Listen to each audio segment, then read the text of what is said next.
stressing dari wali kota, kemudian tidak ada pemadaman. Nah pada saat itu masih pemadaman Pak, ya masih pemadaman.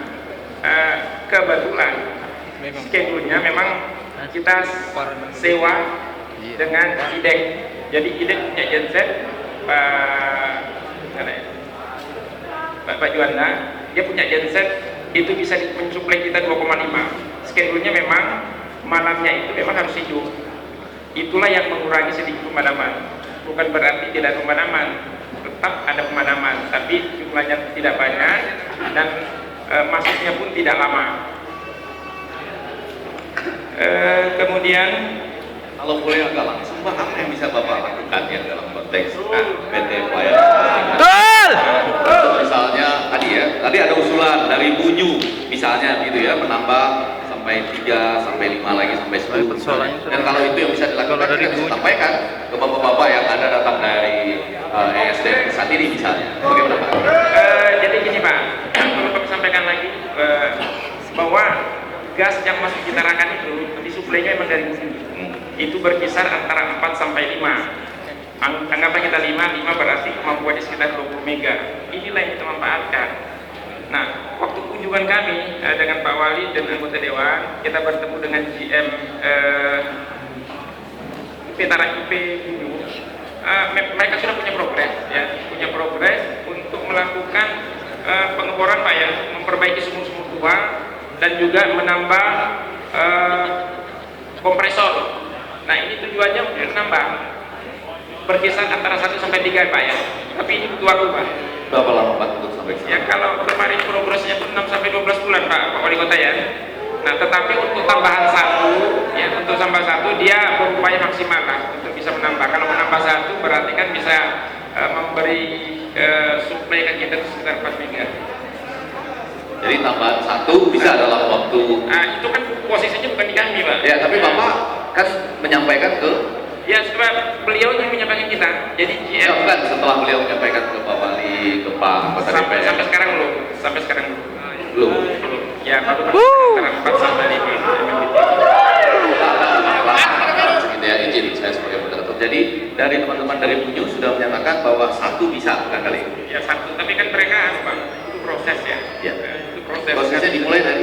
Ya kita nggak tahu Pak, itu kan. Dia kejar. Pak Muji, siapa yang tahu prosesnya kalau begini? Izin Pak. Jangan ya. Pak Muji, boleh ya? Kalau dalam proses yang seperti ini, apa yang bisa dilakukan? Silakan. Ada 2 macam proses, proses teknisnya. Artinya tambahan 1 itu berapa lama dari Pertamina bisa nyiapkan? Itu proses teknis.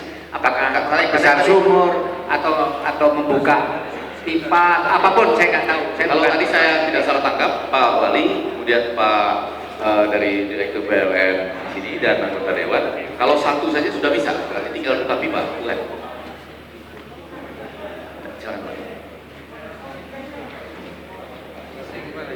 Semangat. Ya, Pak Wali ya. Itu kita mau ditambah 1 berarti sekitar 5 sampai 6. Nah kenyataannya untuk sampai sekarang ini ya itu baru tadi, mohon maaf, sudah dalam posisi buka pipa ini, kalau boleh yang 1. Nggak tahu. Ada Ini Pertamina yang bisa menjelaskan 1 itu berapa. Oke, itu ya satu. Proses selanjutnya Pak, sekiranya buka pipa misalnya, apa yang harus dibikin? Kalau yang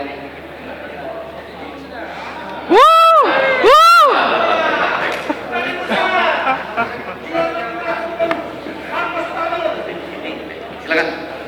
Sekiranya 1 itu penambahan dari Bunyu 1 katanya di sana sudah bisa tinggal buka pipa, proses apa lagi yang harus dilakukan oleh teman-teman? Ayo Pak Udin, ngomong Pak Udin. Ya sebenarnya gini Pak, kalau mengenai alokasi gas sebenarnya itu adalah kewenangan dana. Jadi mestinya saya menyarankan ada yang bersurat kepada pemerintah pusat atau kepada kepala SKK Migas untuk alokasi gas di sini.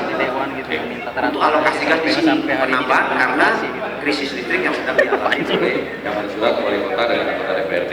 pemerintah terkait pemerintah daerah atau pemerintah provinsi atau pemerintah Katarakan. Ya, pemerintah Daerah bersurat kepada SKK Megas, kepala SKK Megas, kemudian ditembuskan misalnya kepada Menteri Energi dan Sumber Daya Mineral. Birokrasinya Bisa segera dialokasikan Karena yang menentukan alokasinya nanti SKK Migas, Pak. Terkesan belum ini. Jadi kalau pemerintah sudah tahu nanti mungkin ada petunjuk dari beliau untuk cepat mengalokasikan gas dalam rangka mengatasi krisis listrik di Pulau Tarakan. Itu yang bisa saya sampaikan. Ada proses administrasinya aja. Ya, bukan anu teknis. Ya pokoknya ini aja sedikit ya, ini aja sedikit ya, ini aja sedikit. Yang lain nanti butuh jawaban-jawaban yang lebih. Sebentar Pak Wagub ya, saya ambil dari Pak Wali. Silakan. Pak Udin anuskan. Tapi yang satu ini tuntas dulu lah setidaknya ya, sesudah itu baru kita lanjut pada beberapa jawabannya. Terima kasih Pak. Jadi sebenarnya kami sudah konsultasi, koordinasi juga Pak ke Pertamina, ke SKK Migas. Dan saya sudah bikin surat resmi ke Presiden Pertamina, Direktur Pertamina, tembusannya ke SDM, Pak Menteri SDM, SKK Migas. Sudah kami kirimkan Pak surat itu. Jadi sudah ada hampir sebulan. Ya, jadi hari ini mungkin lebih. Oh, tanggal 2 Maret Pak ini suratnya. Tanggal 2 Maret Pak, jadi nanti tolong dicek ada surat tanggal 2 Maret. Perihalnya dukungan mengatasi kondisi kritis listrikan sistem Kota Tarakan. Perihalnya Pak, saya tujukan kepada Bapak Kepala SKK Migas dengan tembusan Pak Menteri SDM, Pak Gubernur dan lain-lain Pak. Jadi hari ini merupakan semacam laporan lah, penegasan lah. Minta bantu Bapak nanti mengingatkan. Mudah-mudahan bisa cepat. Terima kasih. Terima kasih Pak, itu bahasa halusnya, bahasa kalorifikasinya. Mudah-mudahan jangan lupa ya kira itu Pak, bahwa kan sudah pernah dikirimkan, gitu ya, dan bahwa itu tadi siap bisa ditambahkan itu sebetulnya kabar baik. Baik, Ke Pertamina. Pak, Pertamina. Ya, cukup punya. mungkin ada yang mau ditambahkan.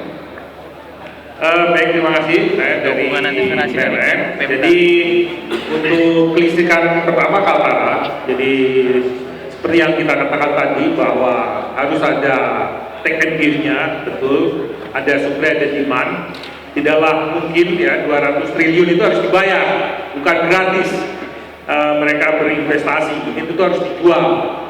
Pemikiran Pak Nur tadi cukup bagus, dijual dulu untuk pengembalian investasinya. Tentu kami ada sisa dapat karena 6.000 itu luar biasa. Bisa kita lihat Sarawak itu, ingat saya bebannya sekitar 4.500 megawatt, ya 4.500.